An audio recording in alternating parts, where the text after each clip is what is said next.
Las luces de la sala de juntas parecían chupar el aire, creando un silencio sofocante a pesar de estar llena de algunas de las mentes supuestamente más agudas del mundo empresarial. 50 pisos por encima de Manhattan, bajo un techo de cristal y oro que parecía burlarse de la tormenta que se avecinaba fuera, la mesa de caoba pulida reflejaba la tensión como un espejo oscuro. 12 hombres con trajes impecables se sentaban en perfecta formación, sonriendo como verdugos en una decapitación real, esperando el golpe final. Al fondo de la mesa, Amara Hayes, la fundadora y CEO, la mujer cuyo nombre estaba grabado en la propia torre, sentía el peso de sus miradas. A sus 30 y pocos años, había construido este imperio tecnológico desde los cimientos de un pequeño apartamento y noches interminables alimentadas por café barato y una ambición inquebrantable. El mundo la llamaba imparable, joven, hermosa, brillante. Pero lo que nadie veía era el miedo helado que se aferraba a su corazón detrás de esa sonrisa perfecta ensayada frente al espejo. Los números de su empresa se estaban desplomando como un avión en picado. Los inversores, antes aduladores, ahora sobrevolaban como buitres, esperando el momento de descuartizar los restos. Y por primera vez en su meteórica carrera, Amara no tenía ni idea de qué hacer. Había convocado a sus ejecutivos, hombres y mujeres con trajes a medida y MBAs de universidades prestigiosas. Hablaban con tonos seguros, lanzando jerga corporativa como si fueran conjuros, pivotar, sinergizar, reestructurar la narrativa. Pero ninguna de sus pulidas palabras ofrecía una solución real. Cada propuesta estaba envuelta en ego, en la protección de sus propios feudos, en la negación de la crisis que amenazaba con ahogarlos a todos. Al caer la noche, su cabeza palpitaba por el ruido de las palabras vacías y el optimismo fingido. Salió de la sala de reuniones sintiéndose agotada, derrotada, más sola que nunca en la cima de su propio rascacielos. Y entonces lo vio. Fregando silenciosamente los suelos de mármol del pasillo, ajeno al drama que se desarrollaba a pocos metros. Su etiqueta con el nombre decía Daniel. Su ropa era vieja, sus zapatos gastados, pero sus movimientos eran tranquilos, seguros, metódicos. No había prisa en él, ni la ansiedad servil de otros empleados de bajo nivel. Simplemente trabajaba, con una concentración silenciosa que parecía casi meditativa. Amara se detuvo, observándole un momento más de lo que pretendía. El contraste entre la calma de él y la tormenta dentro de ella era discordante. Un día largo, dijo él sin levantar la vista, su voz tranquila rompiendo el tenso silencio. Ella casi se rió, un sonido seco y sin alegría. Algo así. El mármol bajo sus pies parecía frío e indiferente. Los números no cuadran, dijo él casualmente, todavía pasando la fregona con un ritmo constante. La sonrisa de Amara se desvaneció. Se irguió ligeramente. ¿Qué le hace decir eso? Él se encogió de hombros, deteniéndose por fin para escurrir la fregona en el cubo. Lleva 4 días parada frente a esa ventana a la misma hora. La gente que está en paz no se queda mirando las tormentas. Se van a casa antes de que empiece a llover. Esa simple frase la golpeó con más fuerza que cualquier informe financiero de las últimas semanas. Era cierto. Llevaba días sintiéndose atrapada, mirando la lluvia como si esperara que le diera una respuesta. Se fija usted en muchas cosas para alguien que limpia suelos, dijo ella, intentando recuperar algo de su compostura habitual. Él levantó la vista entonces. Sus ojos eran amables, pero firmes, sin rastro de intimidación. Y usted se pierde muchas cosas para ser la dueña del edificio. Algo en ese momento, su tranquila valentía al decir la verdad, su honestidad sin adornos, se quedó con ella.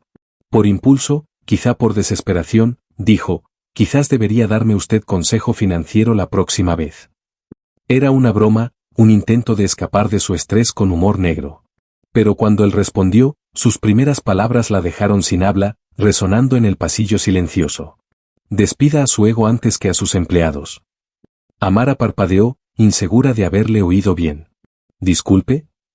Me pidió consejo, dijo Daniel, apoyándose en el mango de la fregona.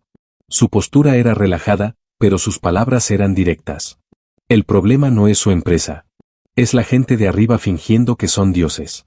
Está intentando salvar algo que se está ahogando en orgullo. Su tono no era irrespetuoso. Era sincero, fundamentado y dolorosamente cierto. Amara no respondió.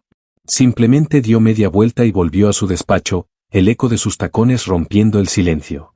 Pero las palabras de él resonaron en su cabeza toda la noche, una verdad incómoda que no podía ignorar. A la mañana siguiente, ante la mirada atónita de su asistente personal, pidió que llevaran a Daniel a su despacho. Cuando llegó, todavía con su uniforme de conserje, los ejecutivos que esperaban fuera para la reunión matutina susurraron entre ellos, confundidos, ofendidos por la presencia de un limpiador en el santuario del poder ejecutivo. Amara los ignoró. «Siéntese», dijo, señalando una de las costosas sillas de cuero frente a su escritorio. Él obedeció, dejando su cubo y su fregona cuidadosamente junto a la puerta. Todos en la antesala se quedaron helados, observando a través de las paredes de cristal. «Usted dijo que mi empresa se está ahogando en orgullo», dijo Amara, yendo directa al grano. «Dígame, ¿cómo arreglo eso?» Daniel respiró hondo, mirando no a ella, sino por la ventana, a la ciudad que se extendía abajo. «Empiece por escuchar a la gente que no lleva traje. Ellos ven las grietas antes de que el techo se derrumbe». Fue el comienzo de algo que nadie podría haber predicho. Durante las semanas siguientes, Amara empezó a invitar en secreto a Daniel a reuniones fuera de hora, en su despacho vacío, cuando el resto del edificio se había ido a casa. Él nunca usó palabras rebuscadas ni presentaciones de PowerPoint. Simplemente hablaba con la verdad, con una claridad nacida de la observación silenciosa. Le dijo que caminara por la planta de producción sin previo aviso, que hablara con los conserjes del turno de noche, con los administrativos de nivel bajo, con los conductores de reparto. Le instó a entender dónde latía realmente el corazón de su empresa, lejos de las cifras pulidas y las proyecciones optimistas. Amara siguió su consejo.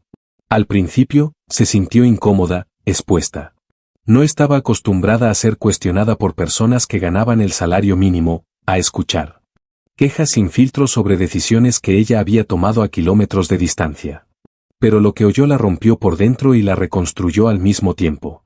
Los trabajadores le hablaron de maquinaria rota que llevaba meses sin repararse mientras se aprobaban presupuestos para lujosos retiros ejecutivos. Le contaron historias de jefes de departamento injustos que favorecían a sus amigos y silenciaban las críticas. Le mostraron pruebas de gastos innecesarios en eventos de cara a la galería mientras se recortaba en equipos de seguridad básicos. No eran los números los que fallaban. Eran las personas. Era la desconexión entre la torre de marfil y la realidad del suelo. Cada noche, después de esas visitas clandestinas a las entrañas de su propia empresa, encontraba a Daniel limpiando los pasillos, como siempre. Tenía razón, le decía en voz baja, la voz cargada de una mezcla de vergüenza y revelación. Él asentía, sin orgullo, sin sorpresa, como si simplemente hubiera señalado algo que siempre estuvo allí. Las semanas se convirtieron en meses. Amara empezó a tomar decisiones reales, decisiones dolorosas. Cortó drásticamente los gastos suntuarios de los ejecutivos, canceló proyectos vanidosos y redirigió esos fondos a la reparación de equipos y a la mejora de las condiciones laborales. Ascendió a personas basándose en el mérito demostrado, no en su habilidad para la política de oficina.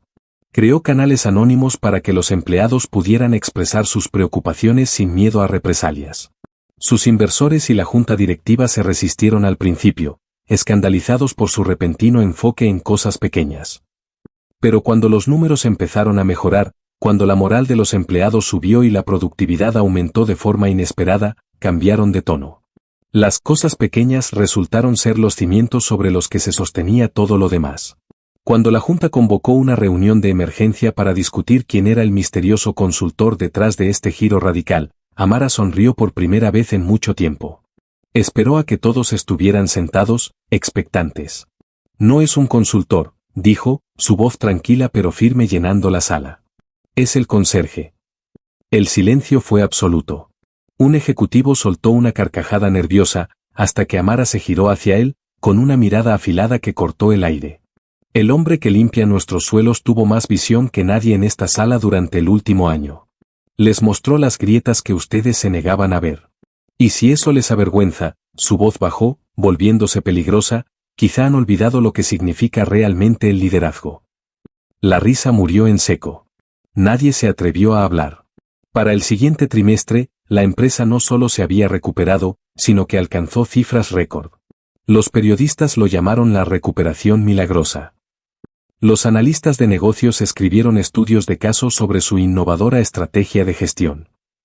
Nadie fuera de esas paredes conocía la verdad, que la sabiduría silenciosa de un conserje había salvado un imperio de $1.000 millones. Una tarde, mucho después de que los titulares se desvanecieran, Amara encontró a Daniel de nuevo en el mismo pasillo donde todo había comenzado. El sol poniente teñía el mármol de tonos dorados. «Podrías haber sido director general», le dijo en voz baja, deteniéndose a su lado.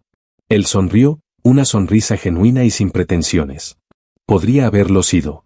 Pero entonces, ¿quién le recordaría al próximo director general que la sabiduría no lleva corbata? Ella rió en voz baja, pero sintió que se le llenaban los ojos de lágrimas. «Gracias», susurró. «¿Por qué?», preguntó él, volviendo a su trabajo. «Por enseñarme que el liderazgo empieza donde termina el ego». Daniel asintió, recogió su fregona y continuó por el pasillo. La lluvia de afuera había cesado. Las ventanas de cristal reflejaban un nuevo amanecer. Y por primera vez en meses, Amara no vio su propio reflejo en ellas. Vio a la gente, a las cientos de personas que hacían que ese edificio se mantuviera en pie. Y ese fue el día en que aprendió la lección más valiosa de su carrera. A veces, las lecciones más ricas provienen de las manos más humildes.